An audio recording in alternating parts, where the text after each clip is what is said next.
right, welcome back, everyone. This is Once Upon a Phrase, and I am your host, Jason. And your other host, Lisa.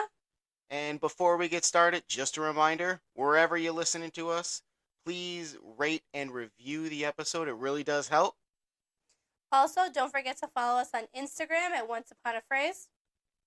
Before we get things started, just a big shout out to our sponsor, Fat Chris's Pizza and Such. If you're anywhere in the Chicagoland area, particularly Andersonville, you got to stop in. If you can't stop in, they'll deliver. They do pickup. They even have a buffet, during lunch, I believe. They are your one-stop shop for pizza. All right, and so just a recap of our new season 2 things. We are releasing episodes bi weekly now, and we also added a new thing for this season where listeners request. So please, if you have any phrases, anything you're curious about where it came from, its origin, its meaning, please send us a message on Instagram, or if you know us personally, send us a text, and we'd love to add them to our shows. This show's got a very special listener request because it's actually the original listener request. A couple buddies of mine, that listen to frequently, I remember them telling me, about this phrase, and it was the thing that kind of sparked my idea that, hey, we should get ideas from other people. So I know they're listening, so make it to the end of the episode to hear what the listener request is, and I know they'll be proud because they've been wondering about this one. All right, so why don't you start us off, Jason? What do you got for us? All right. Well, this is kind of new, right? One thing that we wanted to do with season two was pick up some episodes where we left off in season one. So this episode's theme is animals, right? But we already did an animals, right? In season one, animals part two, because you would not believe the amount of phrases that involve animals. And the first one that we're going to start with is to let the cat out of the bag. Lisa, have you ever let the cat out of the bag? Yeah, I have a hard time when certain things are told to me not to let the cat out the bag. I try my best, but sometimes it becomes very hard not to. That apparently is genetic because our son, for the life of him, cannot keep a secret. So if you haven't caught on already, to let the cat out of the bag means to tell a secret or expose something. Our son is the worst at it. I'll sneak him an extra Oreo or two, and he will run to his mother and say, "I don't have Oreos," and start laughing. It is, Yeah, it must be genetic. Another one of the amazing things that I've given to him. yeah, right, one of the many. All right, so as I mentioned, it means to kind of let something out, right? So where does this come from? Any idea, Lisa, where this might have originated from? Not a clue. I mean, I can't imagine cats being in bags, so I don't think it has anything to do with that. I have not the slightest clue as to where this phrase would have especially been transformed into being used in daily language. No idea.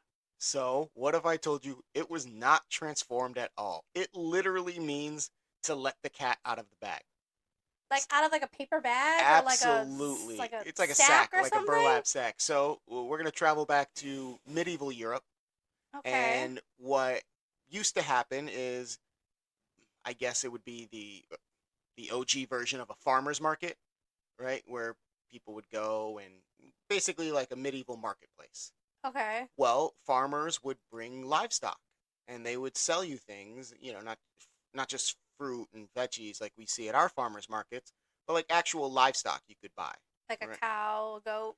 Yeah, sure, but some of the smaller ones you would purchase, probably like a chicken or something like that. They would replace with a less valuable animal like a cat.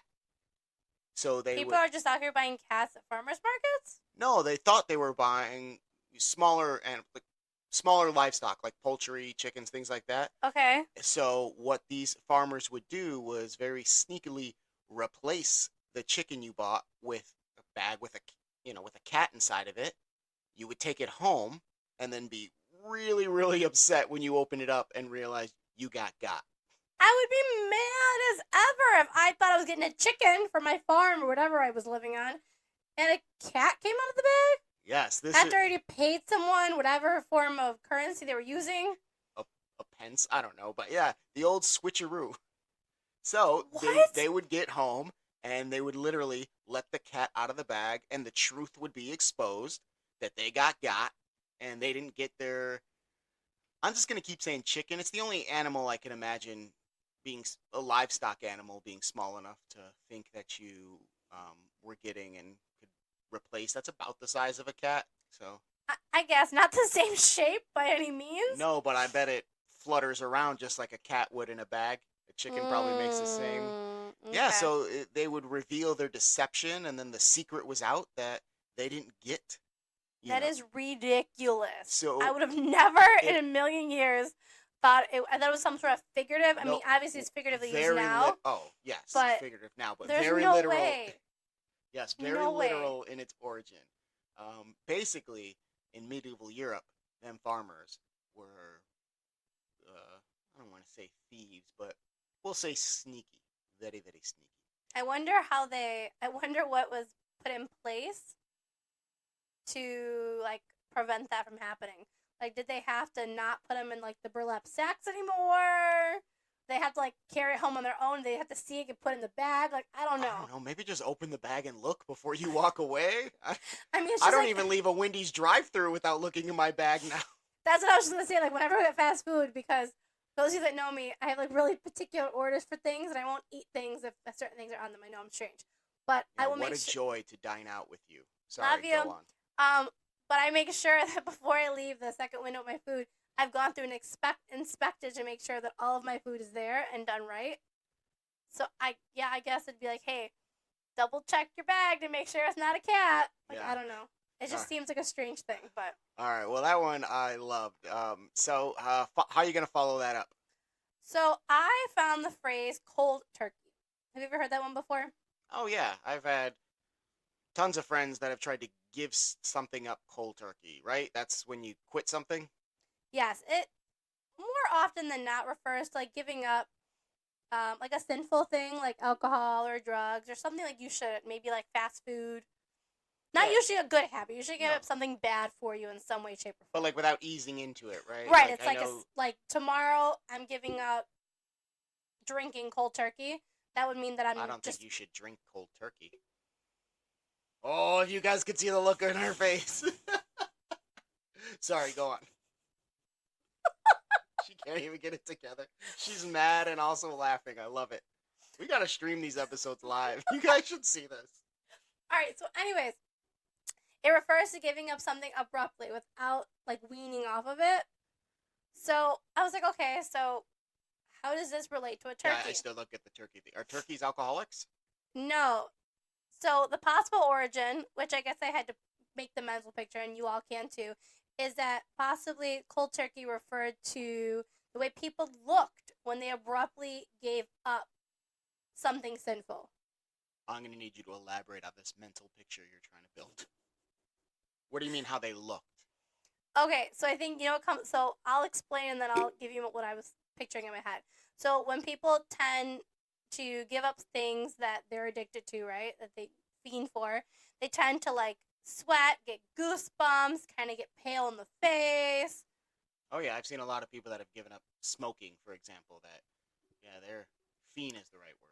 And so, like, when you get the goosebumps, it kind of looks like a turkey. It looks like a turkey. Yes. Yes. Oh my god. I didn't want to steal your thunder, but it clicked at the same exact time. Yeah, you were so gonna that's why say I was it. like, oh, that makes sense. And for some reason, what came to mind for me was Basketball Diaries Oh with god, Leonardo DiCaprio, what right? a wonderful movie. Yeah, when he's going through like withdrawals. That's what I was saying. When I pictured Yeah, like so cold turkey when he gave it up.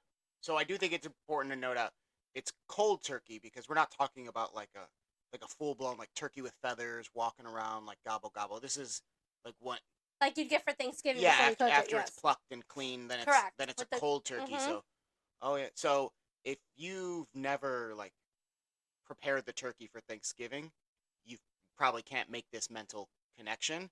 But for any of our listeners that have stuffed the turkey or brined it or anything like that, that goosebumpy pale white thing Yeah, it's you're like talking about. cold. There's like cold and clammy and like rigid skin. Like it's not very elastic, I guess. I don't know. No, I get it. It's so to give something up cold turkey, you get very close to that weird Thanksgiving Day ritual where we've got to butter that thing up. So another funny thing when I was looking up the word turkey because I was wondering like why they're using that, like why, like what was happening that they decided to compare that to a raw turkey essentially. So I guess they used to use the variation talk turkey, which is something totally different, but it refers to like speaking plainly or abruptly about something, So I've being heard like this. superficial. Yeah, so I've heard this on like older TV shows when Never. I don't know what old TV shows you're watching, but these I are like older.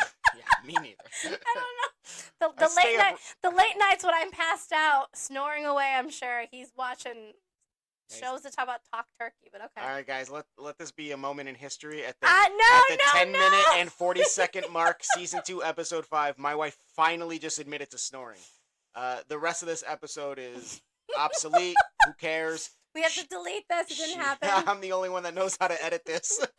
She does nothing, by the way, guys. After the mic goes off, she goes upstairs. I just didn't look pretty. I'm good at that. Yeah, she is. But, what the heck were we talking about? About talk turkey and your old TV shows. Yeah, after old I fall TV asleep. shows. It's normally said when like I can't even pin down where, but like two guys or maybe like a cop is doing an interrogation. They'll say something. All right, let's talk turkey. It means like real talk. Yeah, I'm. It's back there in my head. I'm seeing it somewhere. I'm remembering it from somewhere. Far back there. Yeah, I don't know. Yeah. So it changed. I mean, obviously, talk turkey meant talk like abruptly, I think it's right? like real talk, right? That's what the kids say Right. now. No Right. cat. I just say stuff like this because I want my daughter to listen and be so embarrassed. No cat, real talk, talk turkey. I'm bringing it back. I don't think so. But now we know it's referred to, like the word turkey usually we commonly use with the word cold to refer to giving up something abruptly, not talk turkey, which is No, You're it's talking definitely about it's something. definitely the raw turkey thing from yeah. the first. Yeah, it's definitely that. Oh man, that's a good one. All right, what do you got for us? So this is one that is near and dear to my heart because we have a 5-year-old. So, Lisa, do you know how to play tic-tac-toe? I do. I'm stuck playing it way too often at restaurants, at home. He'll just shove a piece of paper face like tic tac toe, mommy. Oh, Like, as soon as those kids menu like activities Like I don't run want out, to. all tic-tac-toe, yeah. So, after, teaching our son how to play tic-tac-toe, oftentimes I would purposely make the game end in a tie because I could only beat him so many times before he gets sad, and I'm not letting him beat me. But I'll take a tie, right? So, I've taught this to him. When you tie with Benji playing tic-tac-toe, what does he say? Cat game. Cat's game. And that has just been common since I was a child, right? I just remember you put the tic tac toe thing. You just put the big C on it. And say cat's game, right? Yeah, I don't know And what then it it stands took for our- to this day. Yeah. Well, you're in for a treat. Keep listening. Ooh. And it took our 5-year-old to look at me and go, "What does cat's game mean?" And I said, "Well, it's a tie." And he goes, "Like a cat?" And the fact that his reasoning made no sense made me realize, what the heck does cat's game mean, right? I love how literal 5-year-olds are. I remember telling him the one day, I'm like, I just have to run to the bathroom real quick. He was like, "Mommy, don't run! We don't run up the stairs! You gotta take your time." And I was like, no, I mean, like, I'm just gonna go quickly. Hey, to see Very the literal. world through the eyes of a child, right? It's something else for sure. So, before I explain the cat's game thing, I do just want to point out an interesting tidbit I learned about tic-tac-toe. If you had to guess, how long do you think that game has been around? I wouldn't say more than like maybe 60 years, maybe. So, again, not called tic-tac-toe, but the X's and O's, getting the 3 in a row game, basically, dates back to ancient Egypt. We're talking 1300 What were they BC. using to play it? Were they like writing? Yeah, same. They're just in sand or etched in, they could make markings on walls, and, they had Oh, okay. the scribes had, I mean, we're talking Egypt. They had papyrus, right? They would use the papyrus to make. Yeah. So yeah, they had not paper, but they had stuff. Yeah, so dates back to ancient Egypt, the 3 in a row game, and that just blew my mind because you see that same game all across the world in civilizations that have probably never communicated with each other. I feel like kids, like especially Benji, thinks I wouldn't say invented it, but this is his new game. You want to play with me? thinking it's like this new invention. Yeah, oh, absolutely. The Roman Empire had a version of this game called Turni Lapili, which means like three pebbles at a time. Um, there's Three Men's Morris from different parts of Asia. There's Picaria from the Native Americans. So we're seeing civilizations across the globe have this version of That's three so three in a row. cool. I know, it blew my It's mind. probably just like a very simple way to pass time. So that's exactly it. And that's actually why it's so popular today in the 20th century. I mean, we're not in the 20th century, but when we start to see it gain its popularity in the 20th century, is because of its simplicity. It's a or pencil and paper game. I mean, or like Kids can play. if you're on the beach, it could be played in the sand. It could be played in the Yeah, dirt. I mean, but that's it. It's its simplicity is what yeah. carried it, right? So when do we start to see Cat's game referred to? Well, one theory I found was that they shortened the word catastrophe because nobody won. So it's a catastrophe that nobody Okay. won. It's humorous, but that's the more unlikely phrase. I just wanted to throw it out there because, sometimes, especially in olden times, they needlessly exaggerated things. Everything was an abomination. So to have a tie game was a catastrophe. So they would say Cat's game. Um, Not likely, right? So the more likely origin of this is when you think about cats, right? So we don't own a cat because we're not cat people. We're dog people, right? But, I grew up with cats. well, you have since grown out of that. I know, but like the first half of my life before being I with can you, say was with that cats. because I know your mom doesn't listen to this podcast and she loves those cats.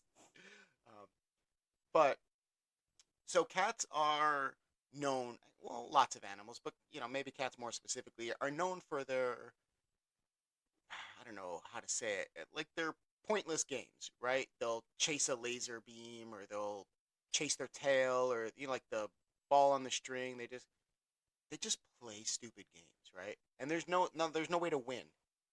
At least like if a dog, you play fetch, they knows to bring it back to you, right? Cats just want to bat around a toy or chase their tail or if you got one of those laser pointers. I remember those laser pointers work with the baby too. Oh, don't say anything. We do not treat our child like a cat. We did use that laser pointer though. When he first started walking, he was quite amused as to where the laser went. Yeah. But yes. But so anyways, those games like a cat would play, they're they're no win games. They're purposeless. Like Okay. they're just things cats do for no reason. You can't win. They don't they're just There's no result to them. It's just yes. to buy So the time. Okay. that game serves no purpose for that cat. Well, neither does a tie.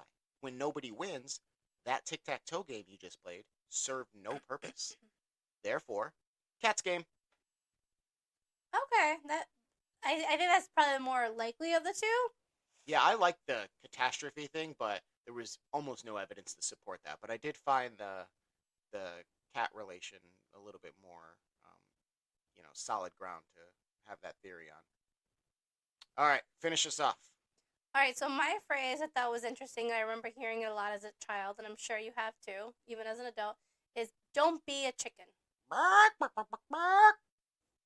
So you know what that one means? Oh yeah, it means you. Oh, what's a nice way to say this? So I don't have to click that explicit box. Don't be a coward or Right. scared. So it refers to like being a coward. It refers to being like too scared to do something, and it's usually a way to encourage someone. It's almost like it's like peer pressuring them into doing it. Yeah. But why a chicken though? Why not? Don't be a cow or don't be a. Cats are pretty skittish. We've already, talked enough crap about cats on this show today. Like, why chicken though? So from what I was able to research, I guess chickens are associated with being like fearful creatures, and they tend to run away from threats. Is there an animal that doesn't run away from threats? I don't know why these farm animals back then, I have no idea. But so because they run away from threats, it became something they would use. But it used to be, they used the word hen before they used the word chicken. They still use the word hen. But it used to be like, what was it? Hen-hearted.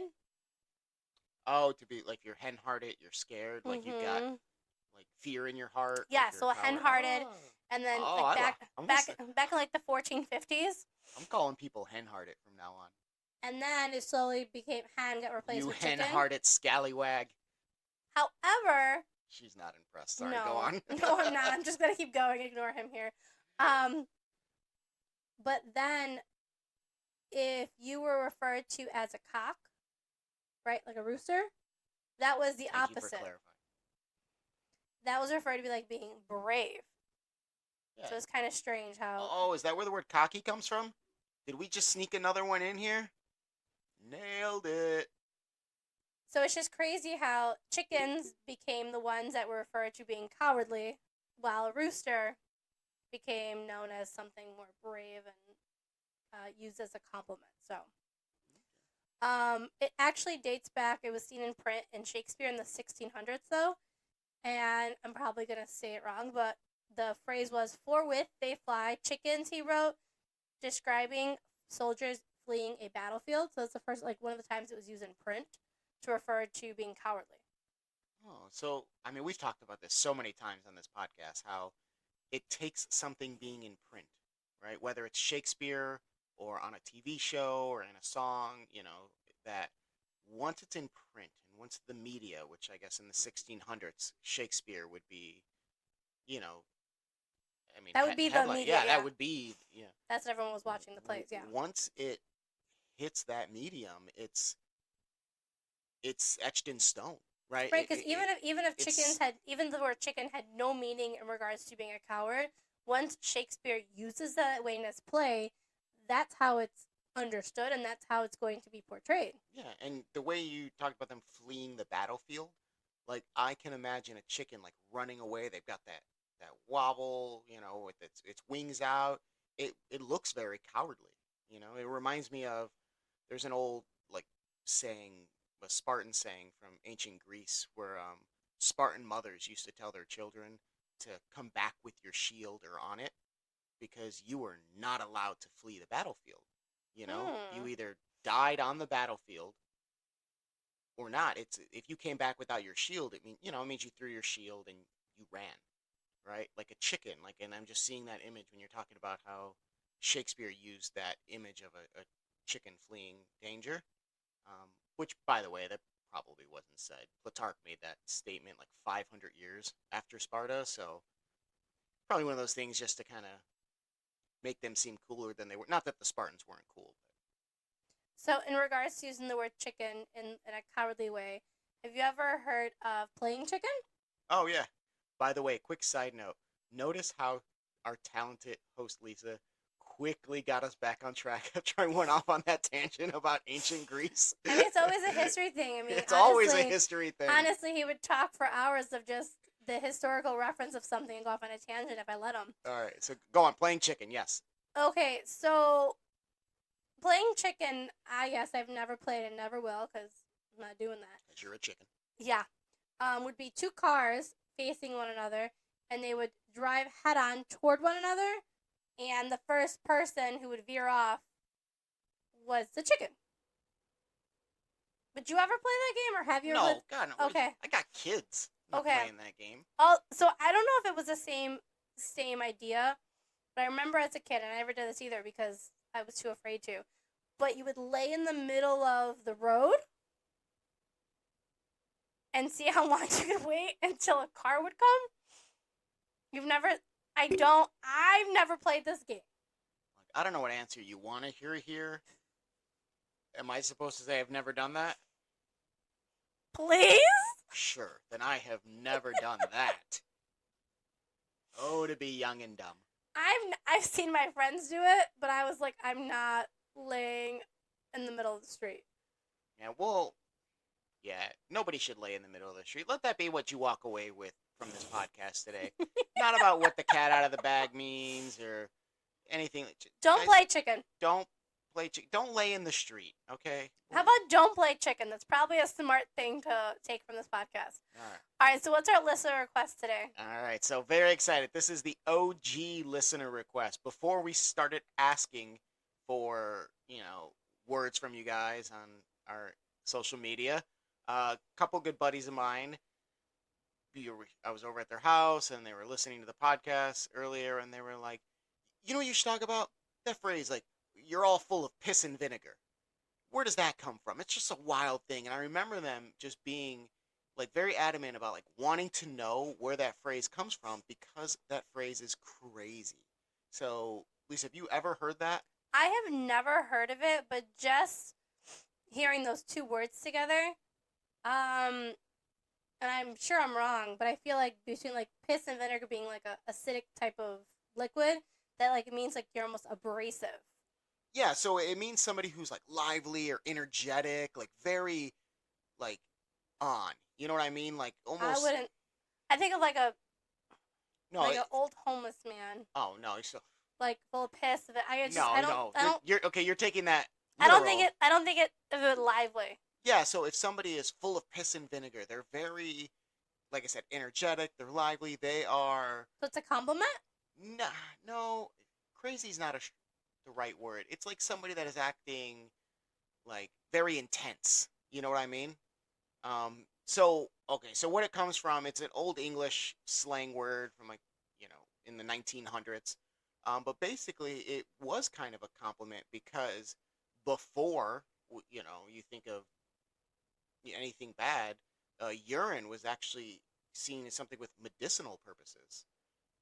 Because it probably has to do with how acidic it is and all that stuff. But like, okay, well, you've heard of the whole jellyfish thing, right? Mm-hmm. If you ever get You're stung supposed by, to pee. You're supposed to pee on the where it stung you. yeah, and I don't know if that's true, but that's what they say, right? Mm-hmm. So, and even like way back in the day, do you know what peyote is? Something people would drink. I don't know. It's like No, no, it's a old drug that people would smoke. Oh, okay, okay. Well, peyote would really mess you up. So what the nobles would do a long time ago is they would get their servants to smoke the peyote first because it was kind of poisonous, and then they would urinate, and then the nobles would drink that urine. They would use the human body as like a filter to get kind of the toxins out of the peyote, so they could still get high but not die. Um, what I'm getting at is urine, even though it's gross, and we have thoughts about it today that are just disgusting. It is something that was like borderline medicinal. And vinegar, I mean, you know what vinegar can do. Like what can you use vinegar to clean? Everything. Everything, right? So it's that the vitality and the vigor that's in vinegar and how you can use it on anything and it'll clean anything. It's very like abrasive. It can cut through it all, and so to be full of piss and vinegar, you're like that Like combination. a strong, like able to Yeah. withstand. Yes. Absolutely. Okay, so not necessarily like just be It's able to associated with withstand things. Yeah, it's associated with strength in some contexts, and being in high spirits and being liveliness, because that combination of piss and vinegar is a very strong combination, one that can heal something or break through something, or it's weird to think about it like that today because that's not how we view When those in the world terms. would this phrase ever be used? I've never, ever, ever in a million Oh years. my God, absolutely, yeah. All these old TV shows you're watching No, at night I again? think this one is still around. That's why my buddies brought it up. It's like I said, somebody that is aggressive, like really into something. They're all full of piss and vinegar. It's like they're really amped up. What you guys talk about at your like football No, hangouts? Like they what? brought this up to me That because doesn't they make wanted sense. to bring. It does make sense. All right. Like in what Okay, in what context? Like give me a context you would use this in. Any kid that is, let's say, overly active, that's just always on 10. So it's Benji full of piss and vinegar. No, he's not that active because he's not like. He's always on 10. I know, but he's not like aggressively on 10. I'm talking about the kid that like runs through the house and like knocks over the mirror and just like, or the vase. I don't know why I said mirror. Like knocks over something on the shelf, and it's like aggressively on 10. Okay. I would just say they're crazy or out of control, but Yes, crazy and out of control. You're full of piss and vinegar. You're lively and energetic. You're crazy and out of control. Look, nobody's saying you have to say the phrase. I'm just saying the phrase exists, and that's what it means. I know it just sounds strange, but Okay. I'm glad our listeners are happy. You guys finally got the meeting. Yes, Bill, Scott, thank you for the OG listener request. Thought I'd give you guys a shout out because that was one of the funniest phrases for somebody to suggest that we probably would have never found a theme for a show, or a way to sneak it on the episode. So I'm glad for that. So that being said, listeners, friends of ours, you have any other phrases that you are dying to know what they mean? We would love to investigate them for you on our upcoming episodes. So Yeah, send so them over our way. if you know us, text us. If you don't know us, throw it on the Instagram at Once Upon a Phrase, and rate and review, all Don't that forget stuff. to follow us on Instagram. You can also message us there as well at Once Upon a Phrase. Yes. And again, if you're in the Chicagoland area, Fat Chris's Pizza and such, they're really the only choice. If you're delicious. Yeah, if you're in Andersonville, they'll deliver to you. If not, just if you're in the neighborhood, swing by, pick up, delivery, dine in, whatever you need. And I think that's it, right? Yep. All right, guys. Until Thanks for next listening. time. Bye. Bye.